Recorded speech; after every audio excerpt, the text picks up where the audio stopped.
ಜೈ ಭಾರತ್ ವಂದೇ ಮಾತರಂ. ಉತ್ತರ ಪ್ರದೇಶದ ಪ್ರಯಾಗ್ರಾಜ್ನಲ್ಲಿ ಕುಂಭಮೇಳ ನಡೀತಿರುವುದು ನಿಮಗೆ ಗೊತ್ತಿರುವ ವಿಚಾರನೆ. ಎಲ್ಲವೂ ಸುಸೂತ್ರವಾಗಿ ನಡೆಯುತ್ತಿರುವಾಗ ಮೊನ್ನೆ ಒಂದು ದುರಂತ ಸಂಭವಿಸಿತು. ಮೊನ್ನೆ ನಡೆದ ಈ ಕಾಲ್ತುಳಿತದಲ್ಲಿ 30 ಜನರು ಸತ್ತಿರುವುದು ನಿಮಗೆ ಗೊತ್ತಿರಬಹುದು. ಇನ್ನು ಭಕ್ತರಲ್ಲಿ ಕೂಡ ಒಂದು ಕ್ವಶನ್ ಮಾರ್ಕ್ ಮೂಡಿತು, ಇದು ದುರಂತ ಹೇಗೆ ಸಂಭವಿಸಿತು ಅಂತ. ಎಲ್ಲರೂ ಅನ್ಕೊಂಡಿದ್ದಾರೆ ಈ ಕಾಲ್ತುಳಿತ ದುರಂತ ಅಂತ. ಆದ್ರೆ ಮತ್ತೊಂದು ಆಂಗಲ್ ಅಲ್ಲಿ ಯೋಚಿಸಿದಾದ್ರೆ ಇದು ದುರಂತ ಅಲ್ಲ, ಬದಲಾಗಿ ಪಿತೂರಿ ಅಂತಲೇ ಹೇಳಬೇಕಾಗುತ್ತದೆ. ಅದಕ್ಕೂ ಕಾರಣವೂ ಕೂಡ ಇದೆ. ಹಾಗಾದ್ರೆ ಅಲ್ಲಿ ಏನಾಗಿರಬಹುದು? ಈ ಮೌನಿ ಅಮಾವಾಸ್ಯೆ ದಿನದಂದು ತುಂಬಾ ಜನರು ಭಕ್ತರು ಸೇರುತ್ತಾರೆ ಅಂತ ಆದಿತ್ಯನಾಥ್ ಅವರಿಗೆ ಮೊದಲೇ ಗೊತ್ತಿತ್ತು. ಅದಕ್ಕೆ ತಕ್ಕಂತೆ ಹೆಚ್ಚಿನ ಸಂಖ್ಯೆಯಲ್ಲಿ ಭದ್ರತೆ ಕೂಡ ನಿಯೋಜಿಸಲಾಗಿತ್ತು.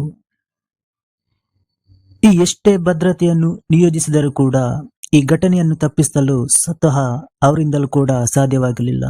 ಯಾಕೆಂದ್ರೆ ಈ ಕಾಲ್ತುಳಿತ ಉಂಟಾದ ಸ್ಥಳದಲ್ಲಿ ದೊಡ್ಡ ಮಟ್ಟದ ಗುಂಪೆ ಇತ್ತಂತೆ.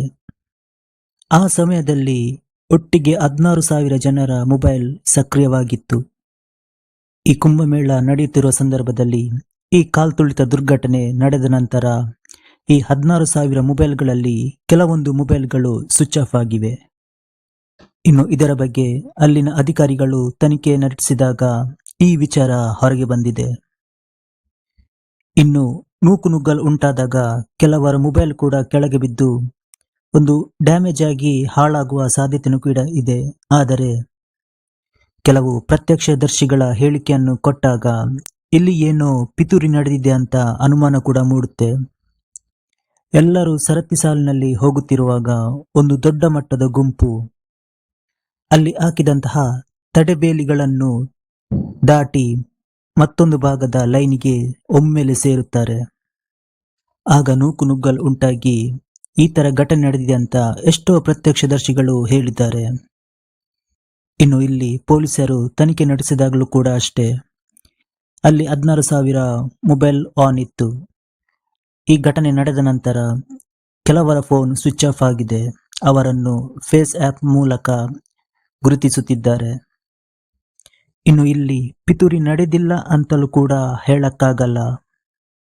ಈ ಕುಂಭಮೇಳದ ಮೇಲೆ ಹಲವರ ಕಣ್ಣು ಇದ್ದೇ ಇದೆ. ಈ ಭಯೋತ್ಪಾದಕರು ಇರ್ಬೋದು, ಅಥವಾ ಪಾಕಿಸ್ತಾನದ ISI ಇರ್ಬೋದು, ಅಥವಾ ಮೋದಿ ಹಾಗೂ ಯೋಗಿ ಅವರ ಹೆಸರನ್ನು ಕೆಡಿಸಲು ಕೂಡ ಷಡ್ಯಂತ್ರ ನಡೆಯುವ ಕೂಡ ಸಾಧ್ಯತೆಯೂ ಇದೆ. ಯಾಕೆಂದ್ರೆ ಈ ಕುಂಭಮೇಳ ಸಂಪೂರ್ಣವಾಗಿ ಯಶಸ್ವಿಗೊಂಡ್ರೆ ಅದರ ಕ್ರೆಡಿಟ್ ಮೋದಿ ಹಾಗೂ ಯೋಗಿ ಅವರಿಗೆ ಸಲ್ಲುತ್ತೆ. ಇನ್ನು ಅವರಿಗೆ ಕೆಟ್ಟ ಹೆಸರು ತರಲು ಕೂಡ ಸಂಚು ರೂಪಿಸುವ ಸಾಧ್ಯತೆಯೂ ಇದೆ. ಅಥವಾ ಅಲ್ಲಿ ಏನು ಷಡ್ಯಂತ್ರವಿಲ್ಲದೆ ಈ ಒಮ್ಮೆಲೆ ಜನರ ದಟ್ಟಣೆಯಿಂದ ನಿಜವಾಗ್ಲೂ ಒಂದು ಕಾಲ್ತುಳಿತ ನಡೆದಿರಲೂಬಹುದು. ಇನ್ನು ಇದರ ಬಗ್ಗೆ ತನಿಖೆ ನಡೆಯುತ್ತಿದೆ.